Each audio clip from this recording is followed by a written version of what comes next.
Государственно-частное партнерство давно стало не просто словосочетанием. Это целая программа, в рамках которой осуществляется строительство новых детских садов или выделение дополнительных помещений в жилых домах для этих целей. Благодаря именно этой программе индивидуальные предприниматели приняли почти 2000 дошкольников. Тему продолжит Галина Погадаева. Открытие нового детского сада в Саисарском округе ждут уже не первый год. Ведь в густонаселенном районе нехватка мест ощущается особенно остро. На сегодняшний день открыта пока дополнительная группа в жилом многоквартирном доме по улице Три Сосны. Однако городские власти планируют решить проблему до конца в ближайшие сроки. Основной головной сад снесен уже под строительство. У нас переполнены группы. Какие-то дети пойдут из Цильминской сюда. И в основном пойдут дети вот этого микрорайона. Им не придется ездить по морозам. Они будут находиться на месте при жилом доме.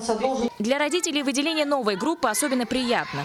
Теперь жители Саисар могут в шаговой доступности определить ребенка в новый, созданный в соответствии со всеми требованиями, филиал детского сада номер 75. Будут дети веселиться, игры разные играть, громче хлопать в ладошки, пара группу открывать. В прошлом году по программе государственно-частного партнерства было выделено около 1800 мест. В этом году планируется выделить более 2000.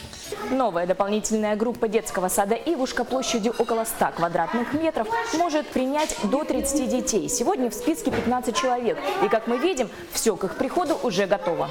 Красивые кровати, яркие столы, игровая зона и удобный туалет. Все в новой группе привлекает внимание детей, первых посетителей филиала. Благодаря именно этой программе и, конечно, тому, что подключились частные предприниматели и приняли почти 2000 ребятишек, мы смогли в конце прошлого года обеспечить наших дошкольников старше 3 лет именно дошкольным образованием. Окончание строительства нового здания детского сада запланировано к 2019 году. По заявлению властей города, тогда проблема с размещением дошкольников в районе будет полностью решена.